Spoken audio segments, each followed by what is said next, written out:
नमस्कार आदाब दोस्तों। तो चलिए आज हम फिर लाए हैं देश दुनिया की तमाम छोटी बड़ी ब्रेकिंग न्यूज। तो खबरों को स्टार्ट करने से पहले आपसे छोटी सी रिक्वेस्ट है दोस्तों, अगर चैनल पर नए हैं तो चैनल को सब्सक्राइब करें, नोटिफिकेशन को ऑन करिए और वीडियो को लाइक करें, अपने दोस्तों के साथ ज्यादा से ज्यादा शेयर करें। तो आज की सबसे पहली और बड़ी खबर में आपको मध्य प्रदेश में आगामी विधानसभा चुनाव में सभी पार्टियों ने चुनाव प्रचार में खुद को झोंक दिया है। इसी कड़ी में मध्य प्रदेश के दामोह पहुंची कांग्रेस महासचिव प्रियंका गांधी वाड्रा ने दामोह में एक चुनावी रैली को संबोधित किया है। उन्होंने कहा कि बीजेपी सरकार ने 3 सालों में सिर्फ 21 रोजगार दिए हैं, हम जब सरकार में आएंगे तो पलायन रोकेंगे। प्रियंका गांधी ने कहा कि शिवराज सिंह चौहान 18 साल के शासन में मध्य प्रदेश में कोई विकास नहीं किया है। देश की संपत्ति बड़े उद्योगपति मित्रों को सौंप दिए हैं, आपने छोटे उद्योगपति की कमर तोड़ रखी है। जीएसटी से छोटे उद्योग खत्म होने की कगार पर आगे किसानों की कमर तोड़ी है, किसानों को कोई राहत नहीं मिली है। दामोह की रैली में सरकार को आड़े हाथे लेते हुए प्रियंका गांधी ने कहा कि रोजगार के माध्यम बिल्कुल बंद हो गए हैं। आज हर चीज पर जीएसटी लागू हो गई है, हर चीज महंगी हो गई है। जो नौकरी आपने वफादारी से की है, क्या ये आपका हक नहीं बनता है कि आप नौकरी के बाद सुकून से रह सके? सरकार ने आपकी पुरानी पेंशन स्कीम बंद कर दी है।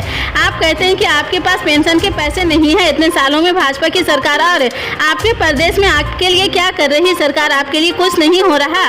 देश और प्रदेश की सरकार गरीबों, किसानों, मिडिल क्लास के लिए कुछ नहीं कर रही, यह सिर्फ उद्योगपतियों के लिए काम कर रही। अगर जातीय जनगणना नहीं होगी तो सरकार कैसे जानेगी? और जब उसे पता ही नहीं होगा तो वो आपके लिए काम कैसे करेगी?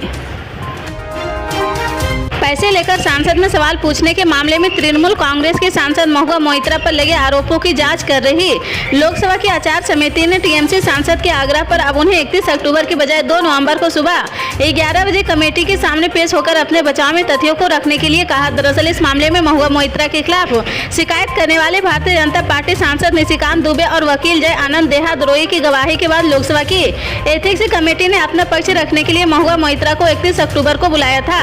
लेकिन महुआ मोइत्रा ने शुक्रवार को एथिक्स कमेटी के अध्यक्ष विनोद सोनकर को पत्र लिखकर यह बताया कि वह अपने संसदीय क्षेत्र में पहले से निर्धारित कार्यक्रमों के कारण 4 नवंबर से पहले दिल्ली नहीं आ सकती है, इसलिए समिति उन्हें 5 नवंबर के बाद कभी भी पेश होने का समय दे रही है। कर्नाटक के मुख्यमंत्री सिद्धारमैया ने बड़ा आरोप लगाते हुए कहा कि राज्य में ऑपरेशन कमल की तैयारी की जा रही। उन्होंने सीधे सीधे बीजेपी का नाम तो नहीं लिया है, लेकिन कहा कि उन्हें कोई भी विधायक इसके लिए तैयार नहीं है और न ही कोई कहीं जा रही है। वहीं उप मुख्यमंत्री डीके शिव कुमार ने भी कहा कि हम जानते कि बड़ी साजिश रची जा रही है, लेकिन वह सफल नहीं होगी। कुछ बड़ी हस्तियों को तोड़ने की कोशिश की जा रही है। आपको बता दें कि ऑपरेशन कमल यानी ऑपरेशन लोटस शब्द 2008 में सुर्खियों में आया था।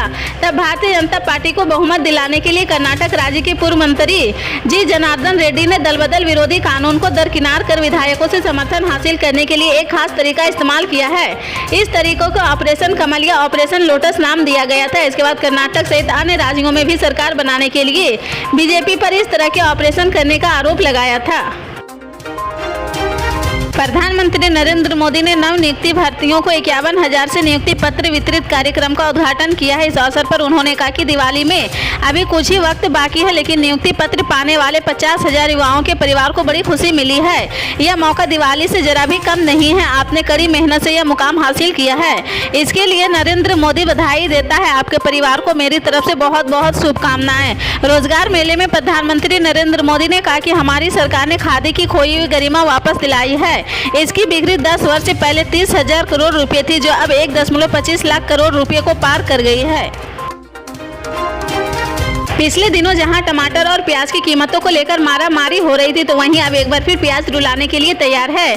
देखते ही देखते प्याज के दामों में अचानक तेजी आ गई है और अब बाजारों में प्याज 65 से 70 रुपये किलो बिक रही। वहीं सब्जी विक्रेताओं का कहना है कि अभी प्याज की कीमतों में और बढ़ोतरी होगी और ये कीमतें 100 रुपये प्रति किलोग्राम तक पहुँच जाएगी। दिल्ली की गाजीपुर मंडी में ANI से बात करते हुए प्याज व्यापारी ने कहा कि इस समय प्याज की आमद कम है, जिसके चलते कीमतें ज्यादा है। आज प्याज की कीमत 350 रुपये प्रति 5 किलोग्राम है, जबकि कल यह 300 रुपये थी। वहीं कुछ दिनों पहले तक 200 रुपये कीमत थी। प्याज व्यापारी ने आगे कहा कि एक हफ्ते से ही कीमतों में तेजी देखने को मिली है। इसी तरह के पल पल के अपडेट जानने के लिए जुड़े रहे हमारे स्टार न्यूज के साथ। मिलते हैं अगली